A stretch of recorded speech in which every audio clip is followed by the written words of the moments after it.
Hope you have your ass Thankfully, mic on. Oh, man. that's not showing up on the recording, but yeah, we're live. Hey, everybody.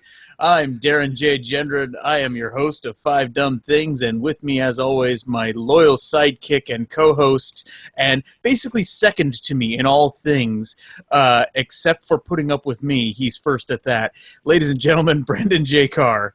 You know what I'm not second at in either case, alphabetical by name. Dang it. That's all I got. That's all I got. You jumped on that so fast. Have you been worried that I was going to do that to you at some point? Like, just no. sidekick. It's my improv training. Just you were ready to go. Either that, your improv training, or your long record of mocking kids without letter B first names. It's been a long record because it's pretty sweet. But I'm near the end of the B's though, so I only have so much muscle I can flex. It's shaky ground, but it's ground nonetheless. It's suck at all those Peytons and Coles out there. They're always going to be behind you. Right, and I'm always above those Bazorks and Beyoncés. No, B-Y. No one is above Beyonce. I'm going to let the obvious joke fall. So are we talking about lemonade today? Is that what? No. Let's actually bring on our guest judge, ladies and gentlemen, digital pimp and master of disguise. I have gone through 3 different names that I know are wrong. Phil Chan. I was going to say, did you forget my name? I know your name. I know your name. Nope. Wrong Phil. No, Chan. No, not Jackie. And that was how dumb my brain went for a second there.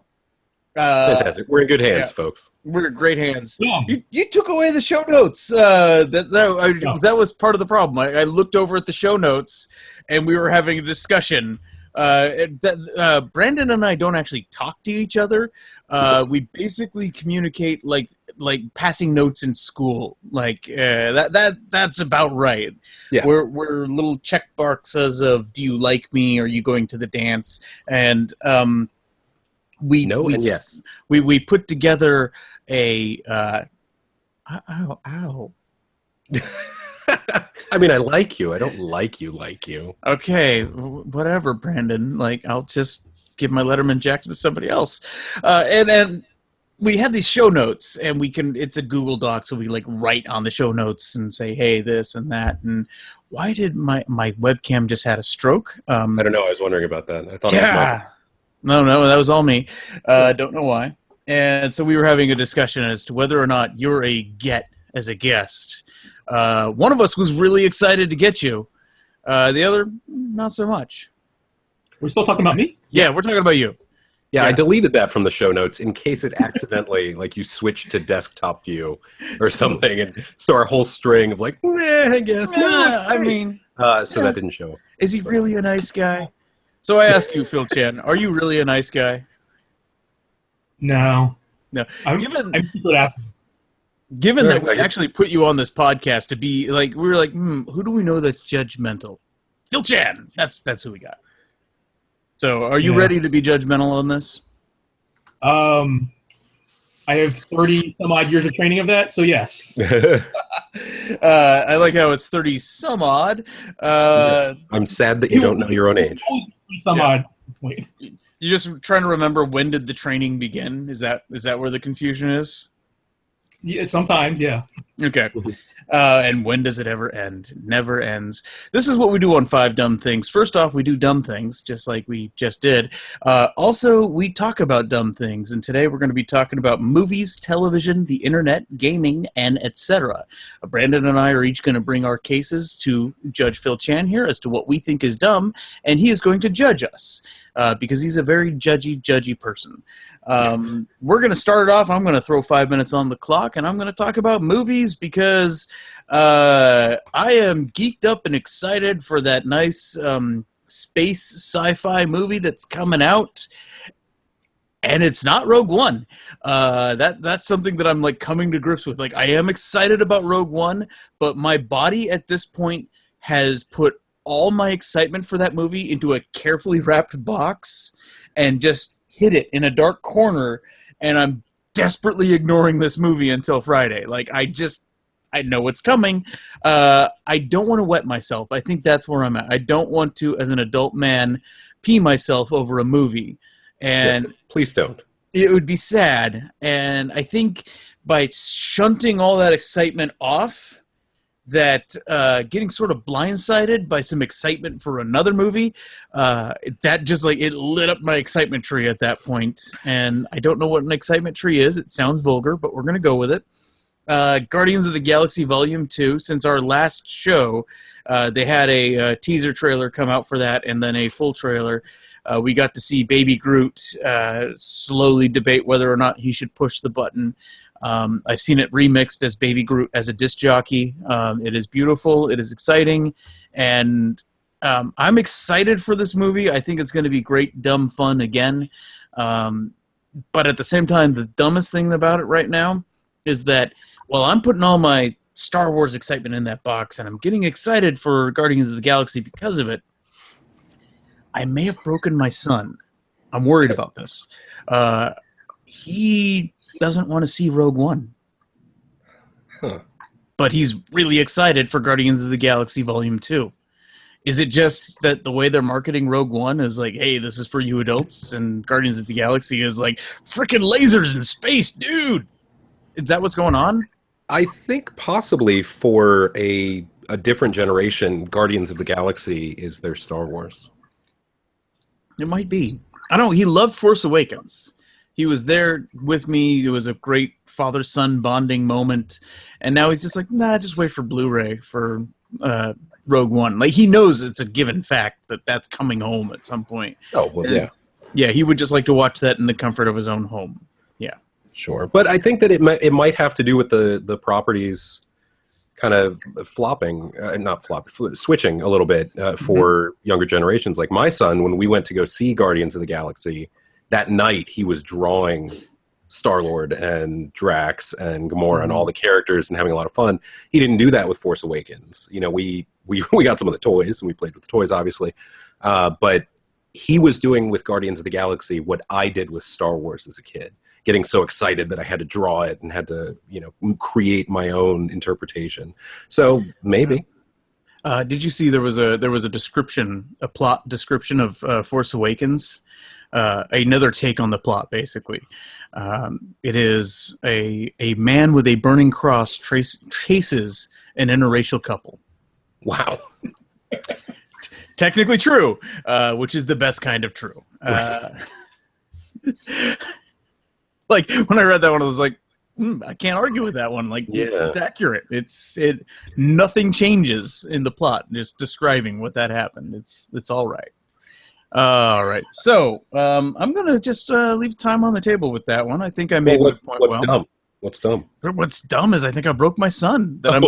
Because now it looks like I'm more excited. I think it's my fault that I'm more excited for Guardians of the Galaxy, or I'm showing that I'm more excited for Guardians of the Galaxy, even though, because I don't want to start the countdown clock in my head. Like, I have the tickets, I know where I'm sitting, I know where the theater is, I know what cups we're going to get when we get to the theater. I have a theater that has loyalty cups.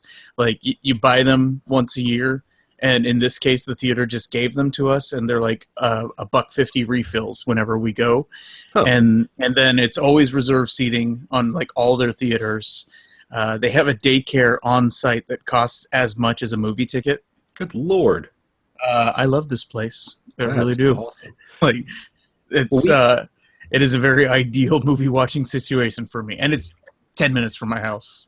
We have a fancy theater here that's about 15 minutes from our house that, it's the same kind of thing. It's reserved seating, and it's really comfortable, like in the VIP section or whatever. There's a bar where you can get drinks and you can get food and all this other stuff. But they're not getting Rogue One because there's another movie theater across town. And these two movie theaters have this deal where they trade off on big openings. So I can either go see Rogue One at the other theater where I can't have an old-fashioned in my hand and lean back and like kick up my feet, or I can go sit in the VIP section and watch Office Christmas Party. That was their compromise. That's what you get instead. Wow. Yeah. That is sad. Well, that's dumb, but I'm going to stick with the fact that I'm looking more excited for Guardians of the Galaxy. You tell me what's dumb in movies. Sure. So I don't actually get to the movies all that often, and when I do, it's usually just me sneaking out to go see something and leave my family behind. Sad. My wife and I went out to see Arrival on Sunday. And boy, howdy, that is a good movie. I don't know if either of you have seen it. As far as like, there was a part of me that it looked, the way they advertise it, it's basically like, hey, remember that one moment in Independence Day when the alien chokes out a guy to talk? Yep. Let's make a whole movie of that. Yeah, unfortunately, that is how it was marketed, but there's a reason for that, because it's an unmarketable movie. Because everything that you got from the trailers and the TV commercials is not what the movie is actually about. On its surface, it's a movie about aliens arriving, obviously. Like that's not a big surprise, but there's so much more to it. And I'm not going far by saying that it's the most beautiful movie I've seen all year. It's to the point where for days, I saw it on Sunday. It's Wednesday now. I want to point out two things to you. Okay. This movie, you saw The Little Prince. I did. This year, you saw The Little Prince. Accurate. And did you see Kubo and the Two Strings? I did not. Well, and I'm not even talking necessarily about visual beauty, although there was plenty of that. But the story, the direction, and the performance by Amy Adams, who I'm not an Amy Adams guy. My favorite Amy Adams' role up to this point was in Enchanted, so it's not like she's not at the top of my, I'm going to go see a movie because of her kind of list, but she is phenomenal. She just got a Golden Globe nomination for it, one of the only nominations that the movie got. But here's the problem with it, and there's a reason that a lot of people didn't see it. One being the marketing, obviously, but also 1 week before, a movie opened called Doctor Strange. Yeah. So Arrival, as of this past weekend, has made $81.5 million, which is not shabby, but it's also less than Doctor Strange made in its opening weekend, which was $85 million. It has gone on to make $223 million so far. That's just domestic, right? I think that's got to be domestic. Yeah, that makes sense. Small. Yeah. So the people who schedule these things, the studio folks who look at schedules and say, yeah, let's open a week after a Marvel movie, made a big mistake, because Arrival should have had a wider audience. It should have gotten a better box office and more recognition, because it is so good in a way. It's not predictable, and there is an aspect to it that I did not catch on to. I'm not going to say it's a twist, because it's not a twist. It's just an aspect that I didn't catch on to until about 3/4 of the way through the movie. And then it was a true, oh my God moment. Like, this is brilliant kind of moment. Doctor Strange is good, but Arrival is great. Truly an amazing film that transcends its genre and the potential behind it with its cast and with its direction. Jeremy Renner's in it also, and he does a fantastic job. I haven't seen really much of him outside of playing Hawkeye, and he brings that same kind of character, but a little bit more likable in a way. Overall, it's a fantastic movie, and it got smacked down by the fact that it opened a week after Doctor Strange, and that's incredibly dumb, because it deserved a better audience, a bigger audience. Just terrible scheduling killed this thing. Yep. All right, so Judge Phil. The Honorable Judge Phil, is it dumb that these damn kids are more excited about Guardians of the Galaxy than Star Wars Rogue One? Or is it dumb that these damn kids and everybody else in the world went and saw Doctor Strange instead of Arrival? Well, I do not think it is dumb to be excited for Guardians of the Galaxy Volume 2, because I am very excited for Guardians of the Galaxy Volume 2. Probably more so than Rogue One, even though I am seeing Rogue One on a Thursday. I I already have my tickets for that. I don't have my tickets for Guardians of the Galaxy Volume 2 Well, yet. that's in the spring, so yeah, if you did, that would be cheating. Yeah. That would be amazing if you did. Because you'd be going to the premiere. Yeah, I would get them right away if I could. Still, yeah. So I can understand why kids are very excited for Guardians of the Galaxy Volume 2 because it's a fun movie. It looks like a fun movie, whereas Rogue One looks like kind of a downer. I am secretly hoping that like 90% of the cast dies. Like that's going to be my happiness level. Is how much slaughter do we get to see here? Oh, I will say one thing just real quick about Rogue One, since we're talking about it. That there is the potential that this is a spoiler, but I don't think it necessarily is. But I will say that something we've discussed on the show in the past with regards to Darth Vader's suit changing between movies will actually sort of be addressed in Rogue One. He'll just fidget with it a couple times, put on the fashion show. That's okay. All right. As for Arrival, the way that Brandon describes Arrival makes me really excited to see Arrival. And my girlfriend is away for the weekend, so I have a free weekend, so I might actually go see Arrival if it's out still. Just hit the double bill of movies this week. So which is dumb? I'm going to say that the fact that people didn't see Arrival is dumb. Oh, because I really want to see Arrival now. Okay. And you might cry. Okay. Secondary dumbness right here real quick. Brandon, it is dumb that you have not seen Kubo and the Two Strings. It's out on Blu-ray now. Get it. It is an amazing movie. I will point out it does pull off the quadruple Bambi, so it is a little bit sad there. Fantastic. Yeah.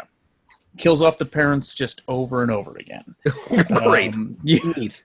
So that's a little rough, but other than that, it's a you remember why movie. You remember why I'm not going to Pixar movies anymore, right? I know.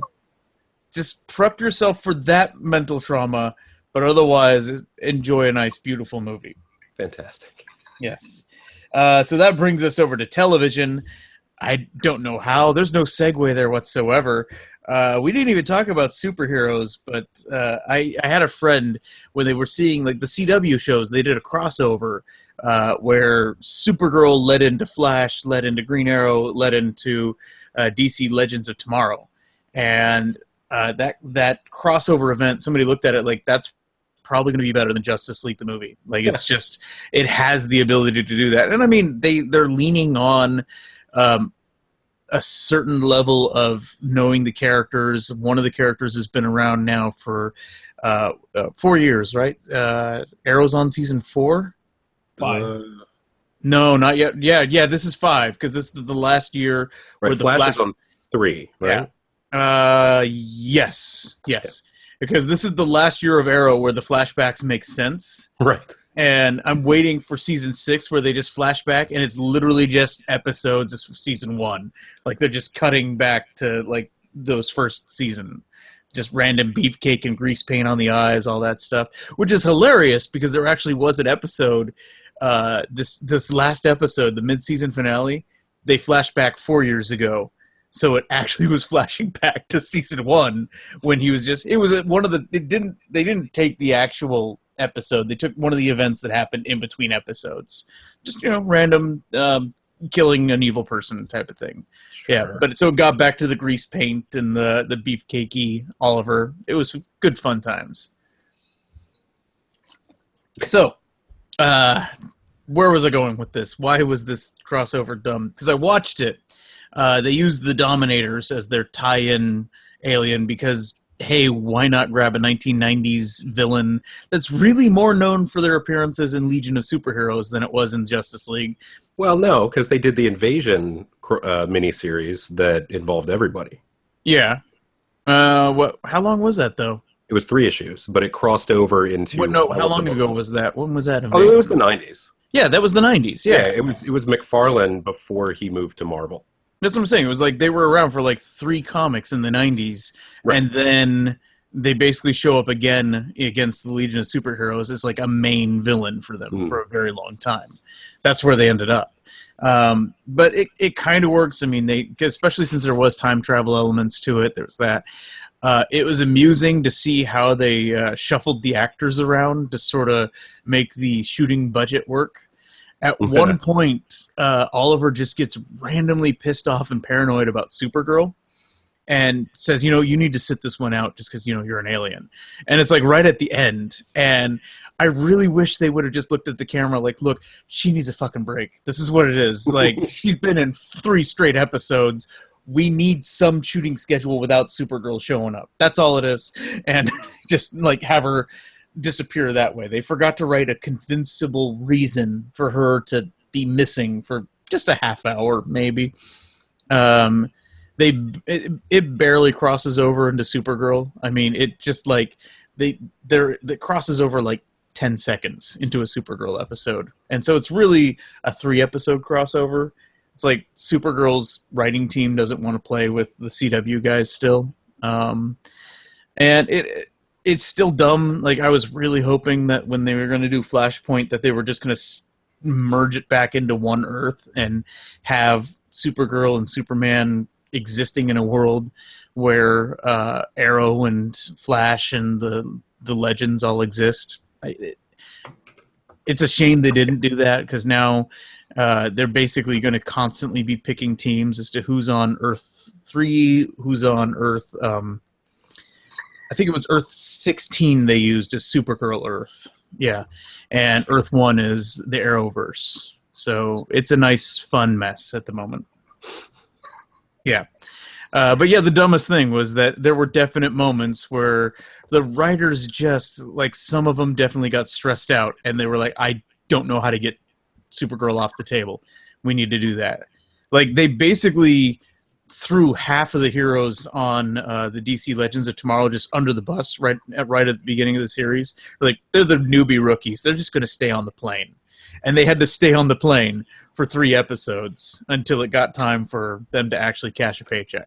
That's ridiculous. It really was. Like, it was like, we're just going to do the high recognizable people, all side characters. You stay your asses in your real episodes. Like, that's a lot of what happened during this entire show. Do you think that part of the reason that Supergirl was not fully included is because this may have been already planned out prior to her move to the CW? Oh, no. She was big in Flash and Arrow. And then they were using her hard in the first 2 episodes, or the middle 2 episodes of the crossover. And they purposely wrote the Supergirl episode to focus a lot on Guardian, so that it was less Supergirl-centric, so that the actress clearly had more time to be on other people's sets. But yeah, they were using her everywhere for the first 2 episodes because they wanted it to be Supergirl and Flash and Arrow, because they're the big 3 recognizables into that. They're this weird secondary trinity. Right, it's the CW trinity. It's the CW trinity.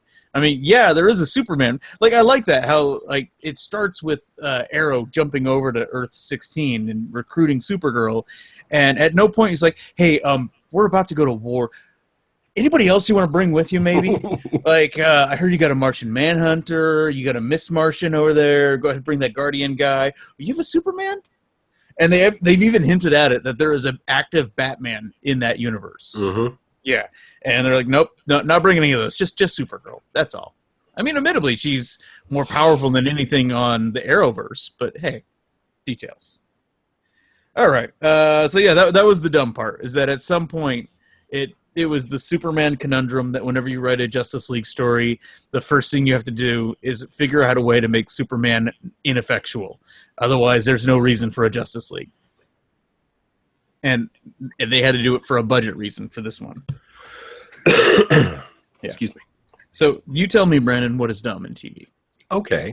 I know that you guys are probably both big Gilmore Girls fans, right?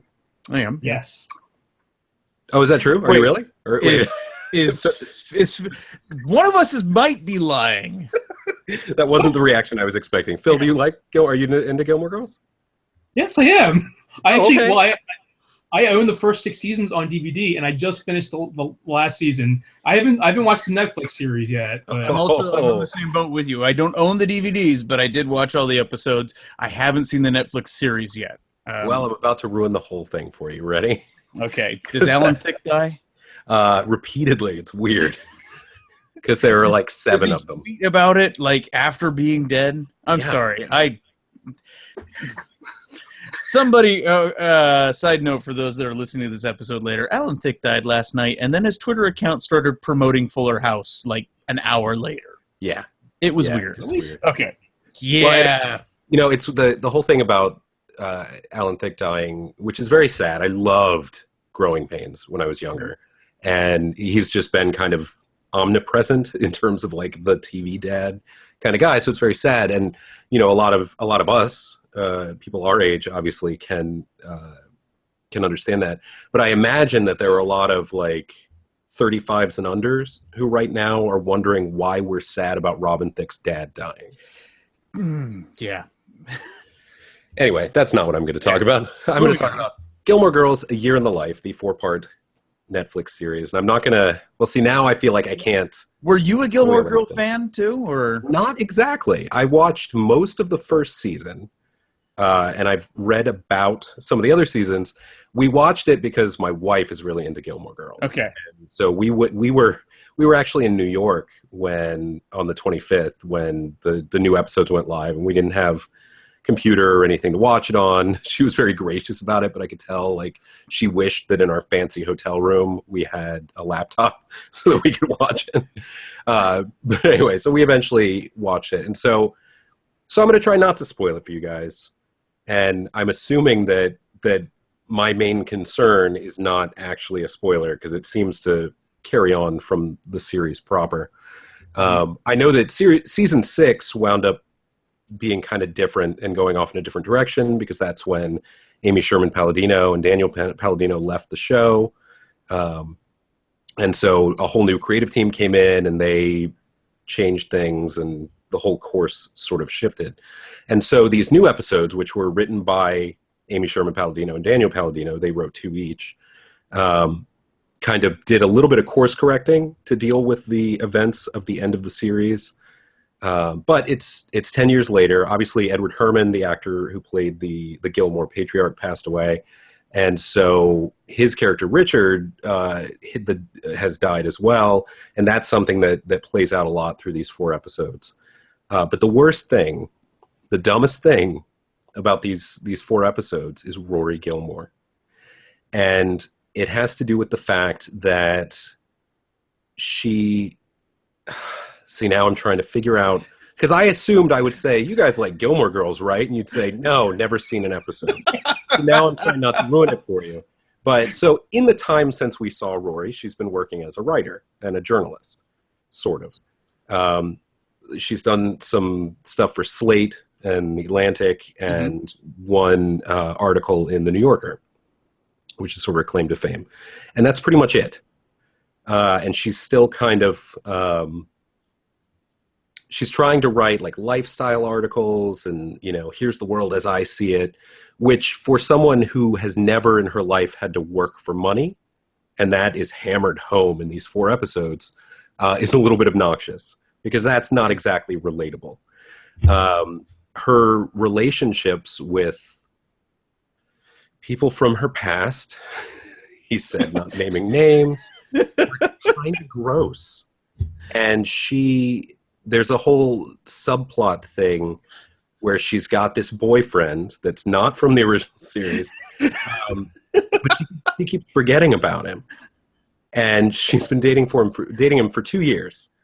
And she keeps forgetting to call him or that he's coming by or whatever. And I guess he lives near Stars Hollow, but she's all over the place. She's all over the world traveling and banging other people and going out and doing all sorts of stuff. She's not a likable character in the way that you would hope that one of the main characters would be. And the biggest problem with it is it's never really redeemed. The way that it's summed up, the infamous last 4 words, I don't know if you guys are familiar with that whole thing, but in interviews earlier on in the seasons, Amy Sherman Palladino, they asked, how do you know how the show's going to end? And she said, I know what the last 4 words are. And so we finally got these last 4 words, and it doesn't redeem anything, and it drives me nuts. And the dumbest thing, even more than just Rory being an a-hole through the whole 4 episodes, is that this may have elicited enough interest that there might be more. And I understand that people might want more because it's good to have more, but sometimes it's not good to have more. Like the people who keep clamoring for more Firefly, like it wouldn't be good in the way that it was before. Because we know, for instance, that Jane is ridiculous in real life, and we'd be dealing without certain characters who made the show lively to begin with, and trying not to spoil there too, I guess, 10 years later. Well, you could also point out that Ron Glass is dead too. Right. Like, that's the thing that happened. Yeah, but he died on the show, so that worked out. Oh, yeah, that's right, yeah. So... Well, he was a very, like, barely death type of thing. Like, yeah, we'll get around. We'll kill him, sure. Yeah, that was... Are we really trying to hide Leaf on a Wind? Is that what I'm hearing? I guess. Yeah, wash, whatever. But you know what? He has a flourishing career as a Disney voiceover artist. Moana is his 6th in a row doing voiceover work for Disney, which is pretty great. And he voices a chicken. He's got a 7th coming out Friday. I know, it's awesome. Yep. I love Alan Tudyk. I absolutely love him. Yeah, if we count Star Wars as Disney movies, like, yep. Yeah. Like, exactly. He's not doing every single Disney movie that needs voiceover work. I don't believe he's in Force Awakens. Right. He's not in Force Awakens. Yeah. He might be. I mean... He might be. What's his name? Greg Grunberg was in Force Awakens as a voice. But no, he was... Oh, no, he was actually... Sorry, I jumped over to Star Trek. He was in... Okay, so yeah. So anyway, the fact that there might be... Abrams thing, but yeah. Right. So the fact that there might be more Gilmore Girls still... Sorry, guys. Okay, is it dumb that Gilmore Girls won't die, or is it dumb that the CW superhero crossover clearly hit some stumbling blocks as to where to move characters?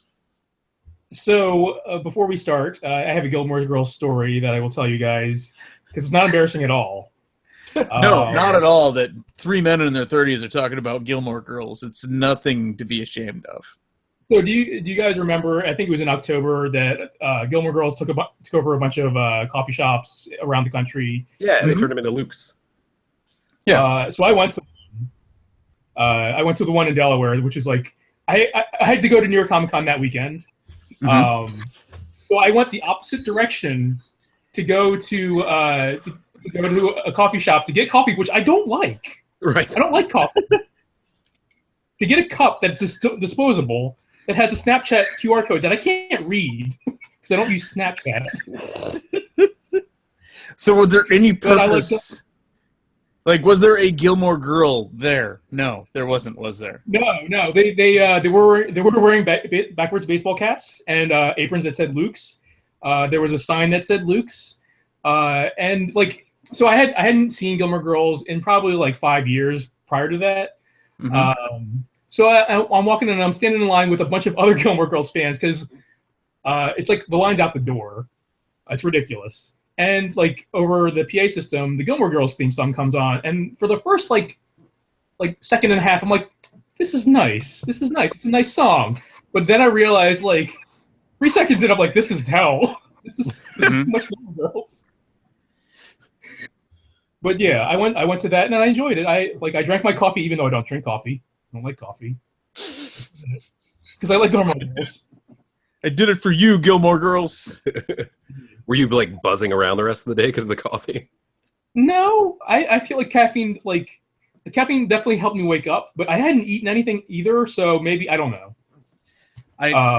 This did remind me. I had to look it up. I did miss the Bob's Burger pop-up that happened here in LA, where they turned an art gallery into a art show that had limited burger engagement. So it wasn't like a full-on you're going in and buying a cheeseburger. It's like you're probably paying like $20 for a cheeseburger from like an umami chef. That's right. Yeah. So I don't feel bad about missing that, because then I would have been like Phil and I would have been just made of sad. So although you did miss the Luke's pop-up, I think it was in Burbank. The one in Burbank, Luke actually showed up and was hanging out there for a while. Yes, that is true. I do know some friends that I think I knew some people that went and saw that. Yeah, I'll double check with them later. Anyway, hi Phil. Hi Phil. So which is dumb? I don't know. Like I'm having a hard time deciding because I have a lot of like I enjoyed the CW crossover. I enjoyed it a lot, but there are huge issues with that whole crossover. You definitely saw that moment of like, Supergirl, we're paying you too much. Just sit down. Yeah. And Supergirl is delightful. Why would you not want her? Like, we're suspicious of you. Most honest, caring, great to get along with person, like shinier than the Flash. We don't like you. In the Arrow episode, they downright kill that woman, don't they? I think there's a definite we may have they needed to get something out of her arm. I don't know. She might be dead. I like how they were like, we don't got time for your origin story, woman. Just have the tech on you and hope that the comic geeks recognize you. That's what that was. I have huge issues other than the fact that they had to swap around the actors and the CW crossover. I have heard mixed reviews about the Gilmore Girls revival. The fact that there might be more is intriguing to me, even though, Brandon, you say it's not. He's still getting back in that coffee line. Just say it. You want to say it. The CW crossover is dumb. It technically ends on a cliffhanger, depending on how you look at it. It doesn't have to be a cliffhanger. You can fill in the blanks, but it could be. Yeah, this is a tough one. They're both. I think there are equal parts dumb in both your scenarios. Mm-hmm.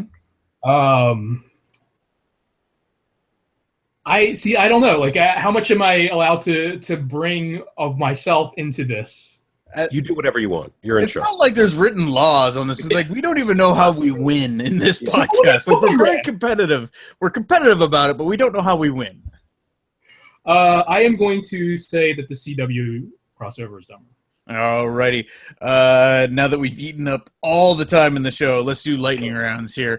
I say that because I can definitely explain why this next thing is dumb, mainly because it's the internet, and it's very easy to explain why something is dumb on the internet. It's not easy to explain why it happened, and this is one of those beautiful cases because this was on Black Friday, where a joyous little company that makes a card game called Cards Against Humanity decided to dig a hole. They set up the website holidayhole.com, and they basically said that as long as people keep giving us money, we're going to dig a giant hole.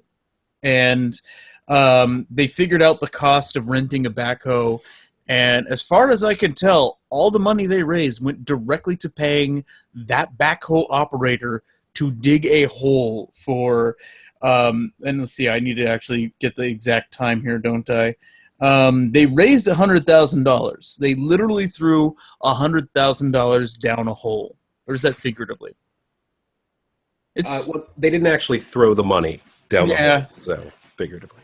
So it's figuratively, but they used the money to build a giant hole, and then they went and they filled the hole in later when somebody said, you probably shouldn't leave a giant hole laying around. And they bought the land specifically for doing it. And one of my favorite things on the FAQ is, why aren't you giving all this money to charity? And they reply back with, why aren't you giving this money to charity? It's your money. Like, they have a long tradition of anti-Black Friday gimmicks.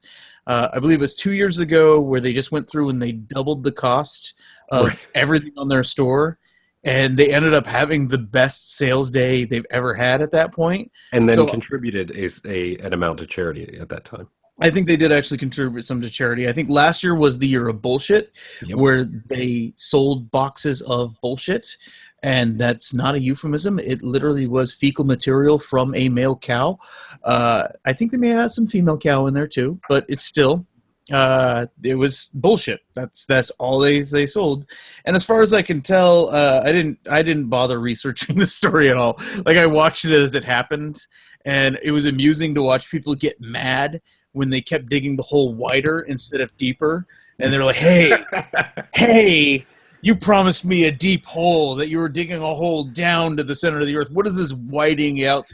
They needed to make it so the backhoe could keep going into it. Like rules still had to apply there. Like, it wasn't going to be like this. We weren't drilling for oil. We were basically building a giant swimming pool, and then we filled it all back in. And I like saying we, but I did not contribute any money to this. I didn't. I resisted. The greatest thing that they did in addition to that was the live stream, was that they had the video going the entire time. Yeah. And I would love to see some viewer statistics to see like what their peak viewership was, what their like average view span was. Because I bet there are people that were watching it for a very long time. Like, they did at least 48 hours of digging is what I'm looking at here. I think it was 50,000 a day. Because they have a little chart where it started at 12 p.m., it shoots up, and then by what looks like about 7 p.m. Friday, they hit enough money to pay for 35 hours of digging. 35, and then it does like a straight taper off. Oh my gosh, tell me that noise didn't just jump over. Okay, good. No one heard that. Good. It's probably not on the broadcast. It just blasted through my ears.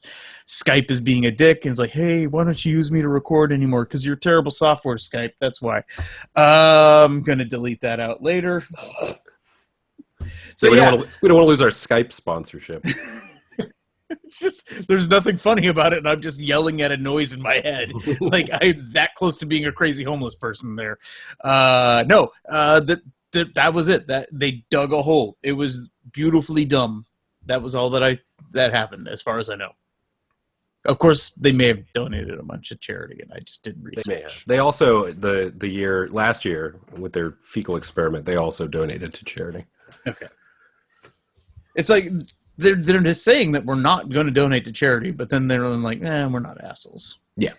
Yeah, and they always double down the next time, like, not going to donate. You tell me what's dumb on the internet, Brandon. You tell me. Sure. And I'm saying this is about the internet, although I'm talking about the Hollywood Reporter, which is a weekly print magazine that costs $200 a year to subscribe. So for me, it's the internet. It's a website. Because it all goes on the website. So they recently hosted an animation roundtable in which they were discussing avoiding ethnic stereotypes and how to break the mold of princesses. So it was all about diversity in animation. And it was moderated by Seth Rogen. Mm-hmm. And the panel consisted of 6 other white dudes. And that's it.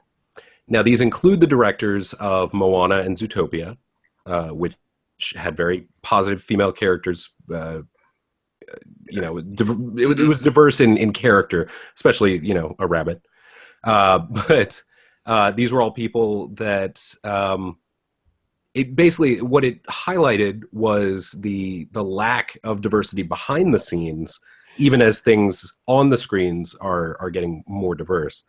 But it sounds like it was difficult to achieve some of that diversity. For instance, the directors of Moana said that they were forced to go visit the Pacific Islands that they were making their movie about, which is ridiculous. Because A, if you can go to Hawaii on Disney's dime, do that. Yeah. Because why not? But also, you trying to make a movie about a culture that you don't even spend a moment wanting to immerse yourself in, it's probably not a movie you should make. And then Seth Rogen is moderating it, who is part of the driving force behind Sausage Party, which we've talked about in the past, which is, and I've seen it actually since we talked about it. I watched it. And it is probably one of the most intentionally offensive movies I've ever seen. It was funny, but at the expense of any sort of respect for cultures. And it actually wound up being an anti-theism movie more than anything else. So anyway, so this roundtable happened, and the Hollywood Reporter was very proud of it, and they put out a headline, and that was the headline. That was the avoiding ethnic stereotypes, etc. And then a photograph of all 7 of these white dudes sitting and smiling about all the things that they got to do. To be fair, some of those white dudes looked significantly older than some of the other white dudes. True. So it was a whole rainbow of white dudes. It was, no, none of them, we're not talking like 20-year-old white dudes. Let's not get crazy here. Right. But there were some white dudes in their 30s and some in their 40s and some in their 60s. So there was a good diverse range there. Sure. That's fine. Moana had a New Zealander, a Pacific Islander, essentially, right? Is New Zealand a Pacific Island? Yeah. Technically. Yeah, it had a Pacific Islander writer for the first draft. Yeah. Like, why couldn't he have been on the panel? Right. Well, that's a good question. And even in the cast, there's some diversity. And, the lead, Moana, she's from Hawaii. Jango Fett's in it, which is fine. But it's weird that they didn't. The Rock. I don't know his exact ethnic breakdown off the top of my head. But there are women and people of color in animation that probably should have been part of that panel. Like, where was Rebecca Sugar? Where was LaShawn Thomas? I saw the photograph and I read the headline and I got so annoyed. Like, I can't even get mad about it anymore. And that's even going back to our very first episodes of the show when we were talking about the Oscars being like a picnic in Connecticut. And, it continues on. But this goes back to what I guess is now my catchphrase on this show, other than I don't like this because I don't have a next-gen game system, which is we can do better than this. Right. By the way, The Rock is, and this, having finally looked this up, makes him make so much more sense to me, is that he is half Samoan and half Canadian. Interesting. Yes. Which is why he's so big and so polite. So big and so polite and inoffensive and likable. Like, that's exactly where it all makes sense now. Okay. Can I tell you something real quick that makes me angry about The Rock? Mm-hmm. I watched the trailer for Baywatch and I went, hey, this could be good. And that bothers you? It bothers me. But it looks like they've done the same sort of thing that the 21 Jump Street movies have done, where they've kind of like goofed it up and also made it a sequel to the TV show. And it's The Rock and Zac Efron just riffing on each other. And I went, crap, I might have to see this at some point. Never seen an episode of Baywatch. Now I might want to watch this movie. So that brings us back to the Honorable Judge Phil Chan, Master of Disguise. Why? He is a master of disguise. He knows it. Why do you keep calling him the name of the worst Dana Carvey movie?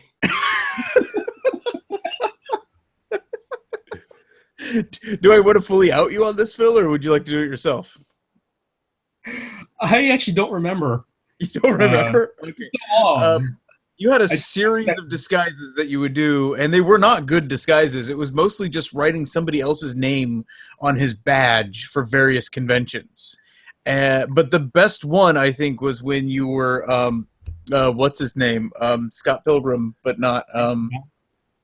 wait, say again? Brian O'Malley.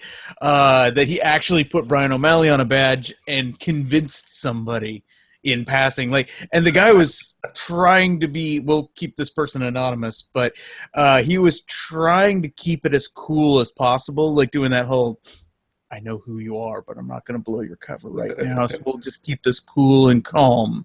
And he was doing this whole thing, and we're like, what? Like, it's Phil. You've met Phil before, and there was no Okay. Anyhow, Honorable Phil Chan, Master of Disguise.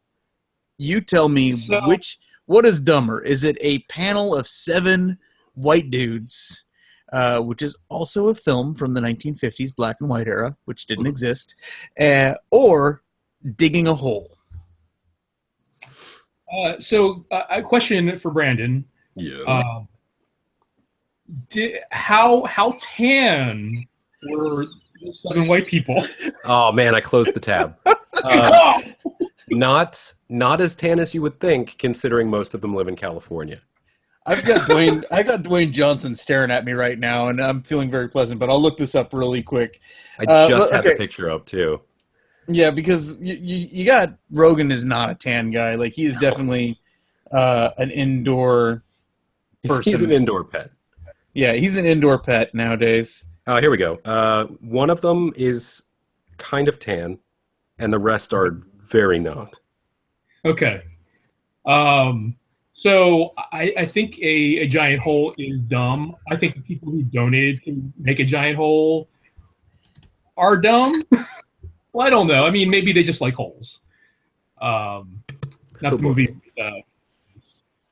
Who do you think is tan in this picture? The one in the middle. Are you looking at the main? I'm looking at the picture. They're like in they're in like a weird, like a worst high school teenage cheerleader pyramid ever is what they look like. The tallest one is a little tan, and I don't mean like genetically tan. I mean like that's a beard. No, not the beard. Oh, I see. There's I just thought it was diversity. 2 out of the 7 have beards. That's true, and one has a glorious little mustache. Oh, yep. It's a sneaky mustache. It's all blonde.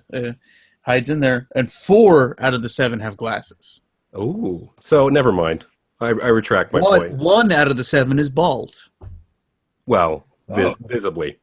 Visibly bald, yes. Yeah, okay. 3 out of the 7 are bald. 2 of them are living a lie. Okay. Okay, so which is dumb? I'm gonna have to go with Brandon.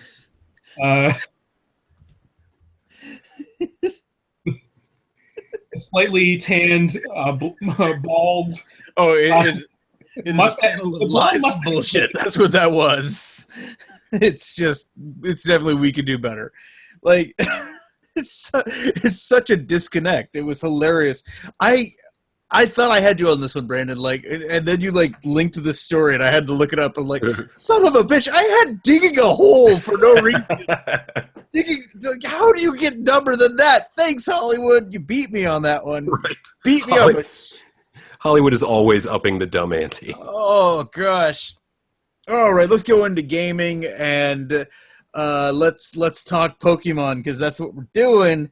Pokemon Go. Because I still play. It's weird because like whenever people bring up Pokemon Go, now this is the new hipster statement. Oh, I didn't realize people were still playing that game. And like everybody that does play it, they have to roll their eyes like, fuck you, I got to get my Pokestops in. And they like, a couple weeks ago they released Ditto into the game. And I like that. Like they did a fun thing with that, and so now I'm getting kind of psyched about it. And then they made an announcement with Sprint, and they made an announcement with Starbucks, and they basically just added a bunch of Pokestops. And they're like, but then we got a really big announcement coming Monday. And people started hacking the game, and they've been hacking the game the whole time. They've been looking at the data files that have been getting sent into people's phones, and they found the audio files for all 100 Generation 2 Pokemons.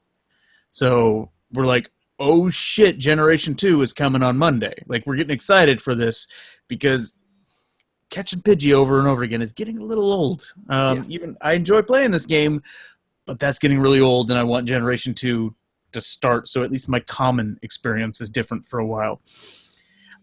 Monday hits, they give us the announcement. Announcement number 1, the Generation 2 babies are available. You can find them in eggs. So go back to hatching eggs over and over again. Announcement number 2, Pikachu has a Santa hat. What? Wow! That's the entire announcement. Is like you get 8 new Pokemon and a Santa hat on Pikachu, which, by the way, when he evolves into Raichu, still has the Santa hat. But the Santa hat is for a limited time only, kids. So go to a Starbucks now. If I must. Yeah. I was really like they have so many big actual announcements that they could have done. Like every Wednesday, a legendary will appear at a Starbucks. Then fuck it, yeah, do this crossover with Starbucks. I'm there. Like I will fill on my coffee. Basically, I don't like coffee either. I'm with you there, Phil. But I will sell my soul for an Articuno and a mocha venti latte. I don't know these words. I really don't. It's fine. Okay. You're doing great, buddy. I'm doing good. Yeah. Okay. All right. So yeah, a little bit underwhelmed on the Pokemon Go front. I am going to hunt down one of those goddamn Pikachus with the Santa hat. That's part of my weekend plan. Is I'm going to find you, Pikachu. This is going to happen. But other than that, a little underwhelming. Yeah, I haven't played very much Pokemon Go, and although I do go to Starbucks with some regularity, so maybe I'll fire it up next time. But I live in an area that is not really very conducive to Pokemon Go. Because if I go for a walk, it's one thing, but there are no Pokestops near me at all, and I have to drive to get to any that are even remotely nearby. Now, when I went to New York, in Midtown Manhattan, I fired up Pokemon Go just because I was curious, and there were hundreds of Pokestops. I was just to see what my normal experience is like. Yeah, I wanted to see what it was like. What's this like in a city? Mm-hmm. And it is overwhelming. I couldn't even. I could reach just 5 from my hotel room, and then just looking around, all these. There were gyms everywhere, and it was insane. So I see how that could be a more fun game for people other than me. I'm waiting for them to roll out the Apple Watch thing, and then I'll possibly start contributing at that point. Yeah, I'm definitely of the opinion, hey, if you live in an urban area, and if you live in an urban area where today's daytime high was 73, it's a pretty fun game still, because I am out walking every day anyhow, so yeah. Sorry, I just had to brag to my East Coast people on the show here. Sucks to be you guys. That's fine. Sometimes I walk. I achieved my move goal today. I was just told by my watch, so I walk too. But I'm going to talk about Pokemon as well. But I'm going to go a little different. Talk about Pokemon Sun and Moon, which is the first Pokemon game I've ever actually paid attention to. My son and I both played X and Y. I don't even remember which one I had, if that tells you how much attention I paid to it. But we were excited about it coming out. We ordered Sun and Moon at the same time, so they would arrive. He played Sun, I played Moon. Amazon was on the ball. We had it the day it was released by midday. It was awesome. But also at the same time, I ordered the strategy guide, because I don't want to spend a lot of time finding stuff. I'm a busy man. I can't be digging around every rock and every piece of grass to find all of the TMs and all these little pieces and side quests, because I like side quests and I don't have time for it. So I want lists of where to find stuff and how to finish stuff. So I ordered it. It was supposed to come out a week after the game, because I guess they wanted people to try or whatever. And so I think it was the day before I was supposed to get it, I got an email from Amazon saying, it's going to be a little bit longer. I was like, okay, whatever. I'm headed out of town. It doesn't really matter. And so when I came back in town, I got another email. It was like, hey, it's going to be a few more days. So several more days passed, about a week at that point. And I got another email that the base message they were sending was, it's going to take us longer to send this. Should we even bother at this point? That's what it said. You have to sign in and say, yes, I still want this. So I signed in and I said, no, I don't, because this is not worth my time.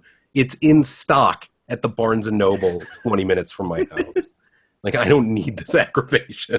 It's already 100% online on Bulbapedia. Right, and there's that too. But see, I love strategy guides. And when I was a kid, I got strategy guides for the dumbest games, like Super Mario 3.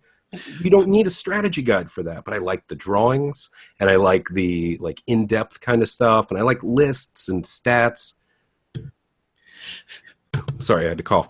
Yeah, and it's a Pokemon game. It's it's such a long RPG. Just to be able to hit Command F with it or Control F when you're going through the strategy guide saves you so much time. I know, but that's not fun for me. To be able to I need this specific Pokemon, click on it, and it'll then tell you exactly which regions it is, or what level it evolves at, or what stone does it need to be holding when it's traded.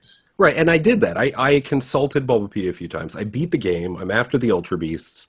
My son, he beat it. He got all the Ultra Beasts. We're waiting now for the the update in January where you've got the national Pokedex and you can use the older generation Pokedex things or whatever. So, that's going to be a big deal or whatever. And my son is all over the trading system. What is it called? Wonder Trade or Global Trade System? Global Trade System. Because he has been, he's been trading the dumbest, lowest level Pokemon for, Lunala. And huge, big characters in the game, because people are just, I guess they don't care at this point. Whatever. I got a bunch of, I've got a bunch of Solgaleos and things like that. No, Frank actually managed to get a Ultra Beast off the Wonder Trade system, and a Zygarde. He's gotten 2 legendaries off of the Wonder Trade system, and he thinks that's just how it works now. Right. That's exactly. Well, at least my son has been doing this long enough that he knows that usually the trading thing is difficult. Trying to get the right one. I know with Omega Ruby Alpha Sapphire, he had some issues. He was I'm trying to get this, and it didn't happen. But now it's just left and right. He's just I've got this little bird thing that everyone finds.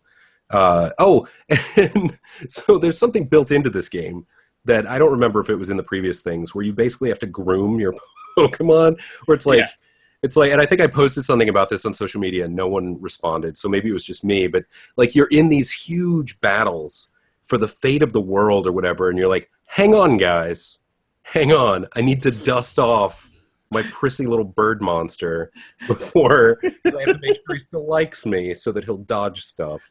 Have you tried grooming Snorlax?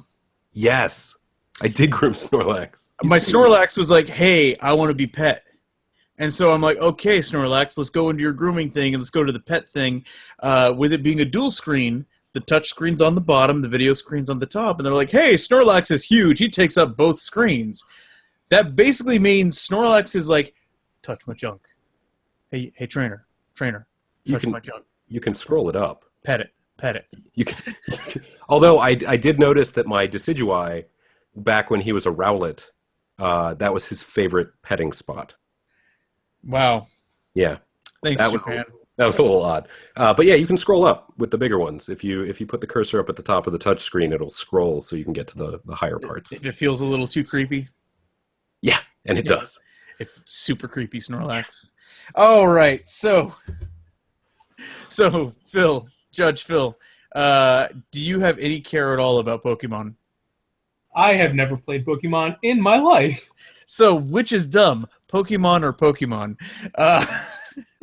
Pokemon on your phone? Let's recap real quick. Is it dumb that Brandon tried to order... First off, is it dumb that Brandon tried to order a strategy guide, let alone the fact that Amazon said, no, you really don't want this? Or is it dumb that the big announcement that Pokemon Go had, instead of it being 100 new Pokemon, was have 8 new Pokemon? Well, I thought you guys were making up words at some points. They joked on me, new guy, new judge. I don't know. And that's what happens when you don't listen to the show. I do think the idea of Pikachu with a Santa hat is cute. It's a goddamn hat. That's all it is. It's a hat. But it's cute. I'm going to get it, okay? I'm going to go hunt this thing down. I'm going to find a nest. I'm going to take it out of its nest and say, you have a hat. You live in my phone now. I have been on that the Amazon end where I've ordered something and they say it's not coming, and it was my instance. It was literally a year where I was like, yes, I still want it. Oh my god! And they didn't send it to me. You had Stockholm Amazon there, didn't you? Good lord! Yeah, at least for me, it was just a few weeks, and then I was like, nope, I'm done with this. This game is not fun. Well, I think it was a special circumstance for me because it was a book that I knew was out of print and was way cheaper than I had seen it anywhere else. So it was a typo, and you were trying to get them to honor a typo for a Was year. it like a Gilmore Girls companion guide? A strategy guide for Gilmore Girls? I plead the fifth. Thank you very much. Strategy guide. Okay. Which is dumber? Is it Sun and Moon and Amazon, or Go and Pikachu hats? This is another tough one. I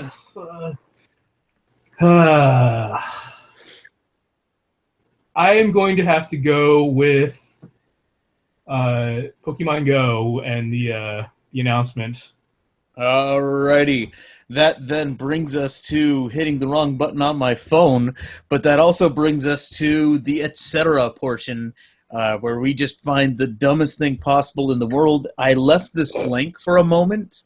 What it was is I started filling it out, and I felt like I was maybe cherry-picking all the good dumb, because Brandon was probably murdering a small rabbit. It's what he does. It's his pre-show.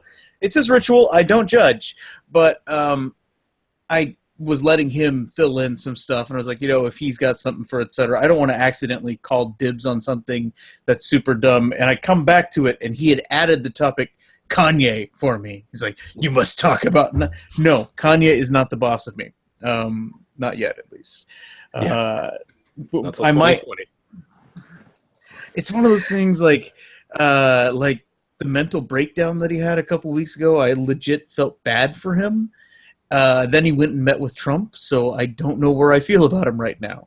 But the day after he met with Trump, Trump hired Elon Musk. So did Kanye just save the world? Did that possibly happen? We'll find out. I'm not sure you understand how a coincidence works. It might be a coincidence. It might not be. And if it's not, then thank you, Kanye. But in the meantime, I'm going to talk about a rock that was wrapped in leather and sold for $85 through Nordstrom's. And I don't think it's dumb that this existed. It was clearly some art type thing that Nordstrom was like, oh, fuck it, just put it on there. Let's do this. And it was a conversation piece. It got people talking about the fact that apparently Nordstrom still exists. And it got them like talking about like their online stuff, and it made people go to the website to look at a rock wrapped in leather. And if we're pretending that we don't assign random values to rocks, I would like to talk to every single jewelry store owner in the world right now, because we put random values on rocks as it is. So I think we overreacted to it, and we fell right into a marketing ploy, and I think that is dumb. And overreact, we did. Good Lord, people were mad. Oh my gosh. How dare they? I was like, really? This is how capitalism works. They say they have a thing to sell, and people buy it or don't buy it. That's just that's the process. If you think this is stupid and you don't want to own this, do not buy it. Don't get mad at them for selling it. That was the thing that like got me. I first heard about this. It was after my my Maryland trip, where I was just putting in 14-hour days of hard labor fixing up a house, and then I got 3 hours of sleep, and then I went to the airport and I got in line, and it was as I was standing in line thinking I really just want to fall asleep on this plane, I heard about this rock, and that was my first reaction. Was like, why is this a news story? Like, this doesn't make sense.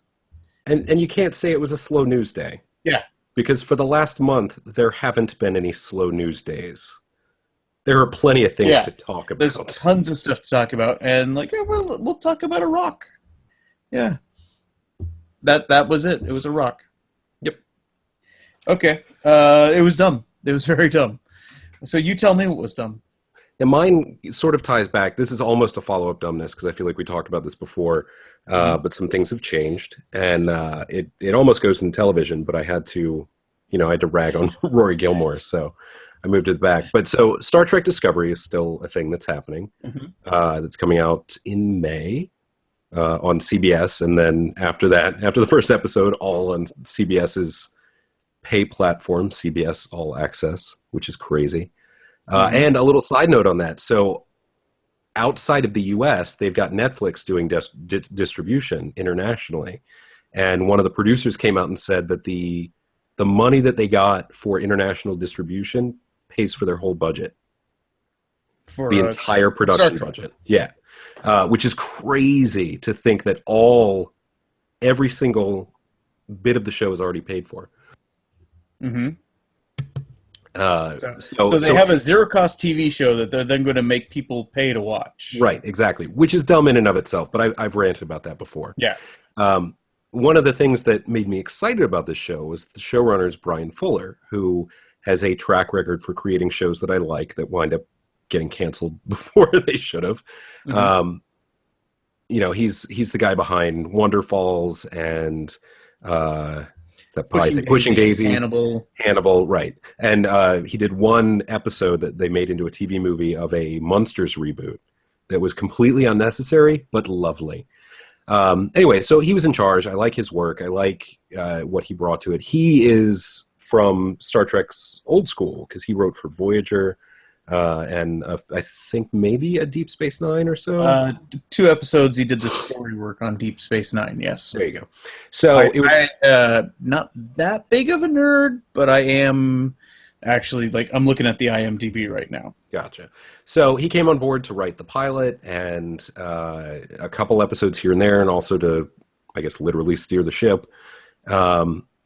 But a while back, he scaled back his involvement. He stepped back as showrunner and decided just to be an executive producer, which was a little weird, but he explained it because he's got a lot of other stuff going on. One of those things is American Gods, an American Gods series for Stars, which I assume requires some attention. But now he has completely dropped out. He's not involved in any way. And he's said that I'm busy, and that's the only reason, but it feels weird. Mm-hmm. I've hit the cough portion of the night, apparently. It is definitely suspicious. I mean, it's like CBS kind of wants this to succeed, but doesn't really care. I mean, they're not like... It's like they dipped their toe in the geek water with Supergirl last season, and it was successful enough, but they're like, screw it, CW.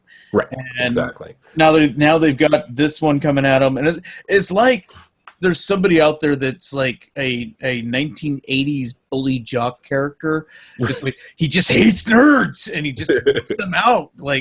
So he's just like, go to your nerd corner on the internet or something. Right, exactly. Yeah. And so that's going to be obnoxious in and of itself, trying to keep track of it online. But there's some good stuff happening with it. They've done a lot of really good hiring stuff. Michelle Yeoh from Crouching Tiger, Hidden Dragon is going to be a captain on another ship.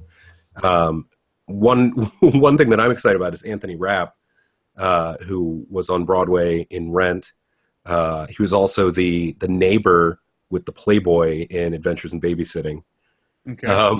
He's been cast in it, and they just cast Sonequa Martin Green from The Walking Dead as a lead, as the main focus character. And what's interesting about this show is that she is a lieutenant commander, but she's the main character. So it's not about the captain. It's not about necessarily the goings-on the bridge. It's about a second in command and what her life is like on this ship, which takes place between Enterprise and the original series. So it's somewhere they haven't completely nailed it down. So it has some things going for it. But Brian Fuller's involvement was really important to me because he was all about diversity on the show, and including an out gay officer, for instance, which, of course, it's the future, I mean, I know they added that into Star Trek Beyond with Sulu being gay, but that was an established character. This is an all new, character, and that's as it should be in the future, one would imagine. Yeah. And Doug Jones is in it, who does great creature work. He's playing an alien species that we haven't seen before. So there's a lot of good going for it, but Brian Fuller completely stepping away from the show is suspicious to me, because it makes me think that there were some conflicts that they could not get around with regard to his vision, and that worries me. So him leaving is dumb. Okay. So, Judge Phil, last judgment of the night. You tell us which is dumb. Is it Brian Fuller leaving Star Trek Discovery, or the entire world losing their mind over a leather-wrapped rock? So, I'm a huge fan of Brian Fuller. I like all of his TV shows. Woohoo! Was there a half second there where you thought you were going to say, I'm a huge fan of rocks wrapped in leather? Also that. Yeah. Even lived. Yeah. He lifted rock wrapped in leather. Mm-hmm. I'm saddened by his departure from the Star Trek series. I don't know. I don't know about it now. I am pissed at CBS for their app because that's how I watched Supergirl in the first season, and I was always a week behind. Always. So, oh wow. Okay. But are you a cord cutter? Is that what you're saying there? Like, did you cut broadcast TV too, or? Kind of. I get basic channels through my antenna. Mm-hmm. Okay. I only ever watch live sports on my TV, so. Okay. But I do think that the idea of putting a leather-wrapped rock on Nordstrom's website as a marketing ploy is actually kind of brilliant. Like, I think it's so like, I don't know. It's brilliant. It's like it's a marketing ploy, obviously, but but it's brilliant. So by default, I think that Brian Fuller leaving Star Trek is dumb. Going away with that. Oh, yeah, I thought you were leaning so hard to it, and I thought it was going to happen. Because you look at it from the marketing standpoint, what they basically did is they took basically Saks Fifth Avenue and said, fuck you.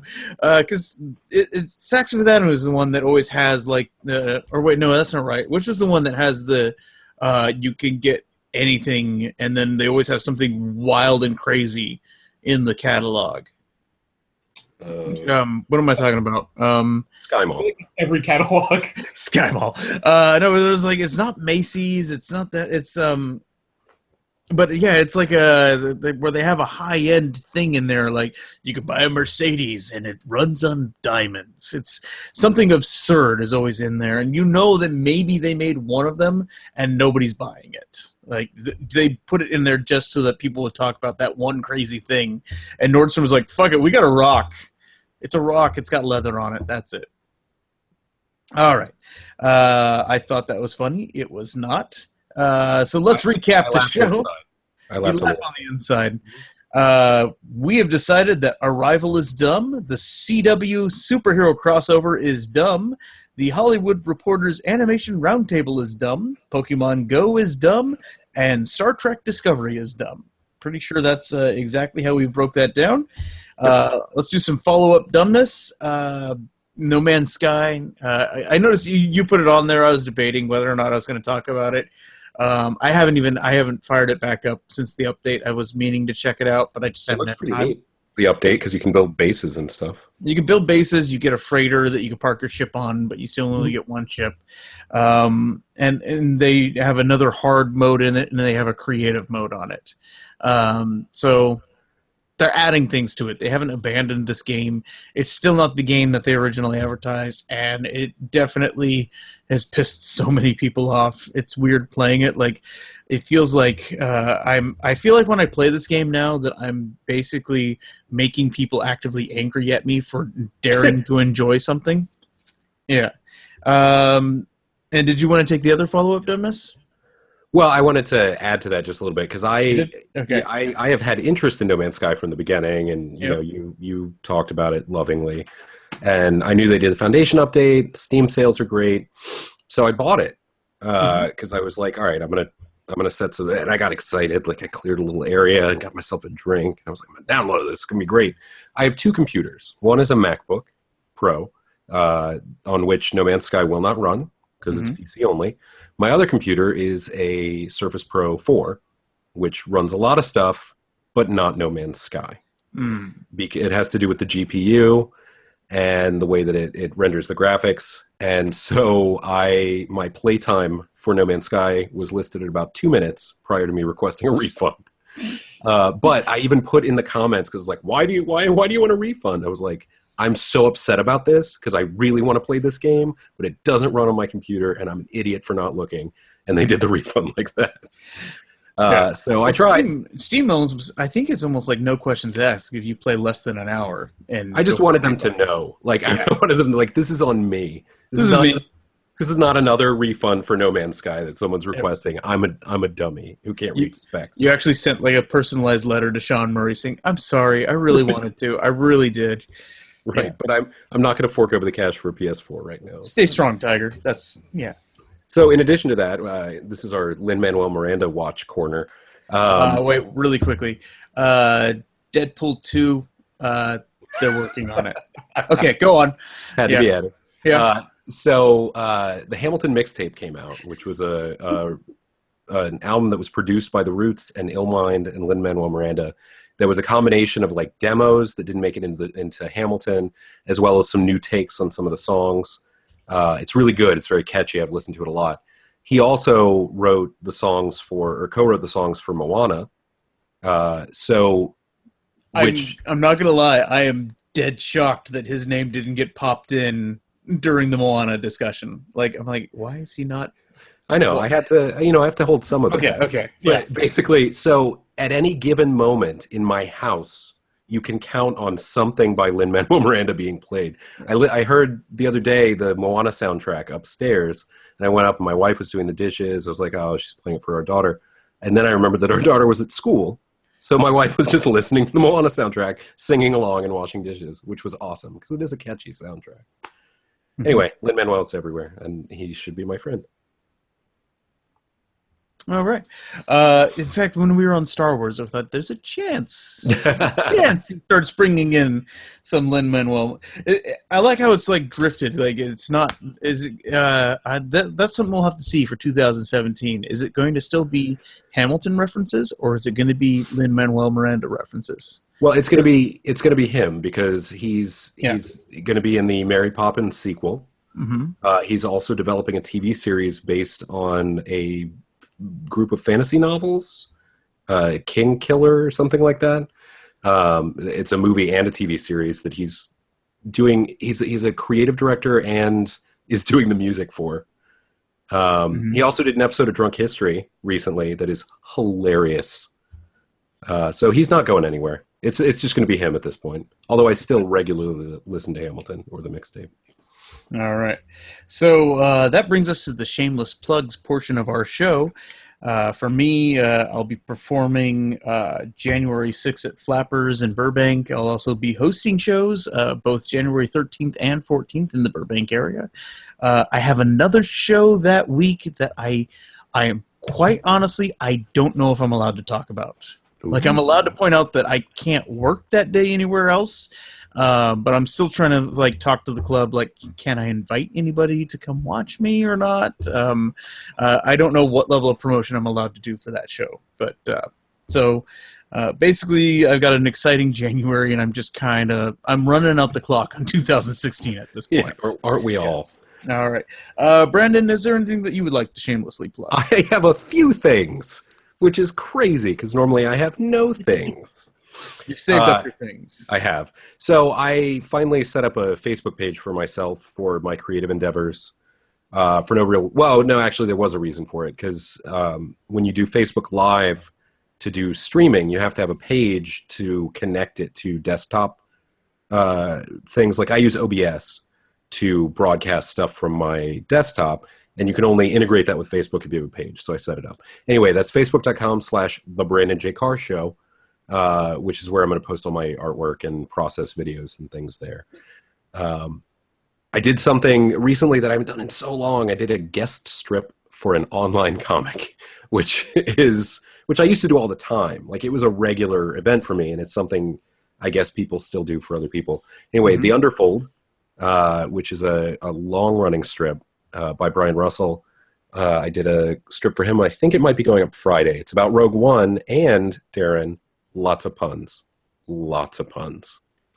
I hate you in advance. Fantastic. And then finally, and this is pretty exciting, I have a comic strip appearing in the most recent issue of Savage Dragon, which is issue 218. Savage Dragon has been for like 20 years now one of my all-time favorite comic books. The only one that I've ever regularly collected, and I stopped, unfortunately, a long time ago. But I've kind of dipped back in every once in a while. But it was very exciting to have a comic strip appear in that book for me. So it's on the stands now. Savage Dragon 218. All right. Who are you? I'm a guy with things to say, and maybe that'll be my 2017. Every week I'll have something to say. Like I got stuff going on. I got stuff to pitch. I got stuff to shamelessly plug. Like, honestly, that probably is a lot of why we weren't able to record that many episodes over the past month. If I'm guessing, like a lot of us were like, I don't know if I have time to do this, and we both were always like, yes, we need to take this week off. Right. I also got terribly sick. And so that had something to do with it as well. I had several days that I don't remember. That's when you probably did most of this work, I'm guessing. Oh, yeah. I'm at my most productive when I'm blacked out. And just, what was it, Blandon? Smandon? Smandon took over. Yes, and, exactly. Did some drawing for you. Phil, the digital pimp, the master of disguise, would you like to shamelessly plug anything? Well, I mean, you can always find us on digitalpimponline.com. I used to rate a couple comics. I think one of them will come back in 2017. Which one? Joe and I have been talking about things. It's really all on me at this point. I need to get the ball rolling. So we'll see. We'll see. Maybe 2018, 2019, 2020.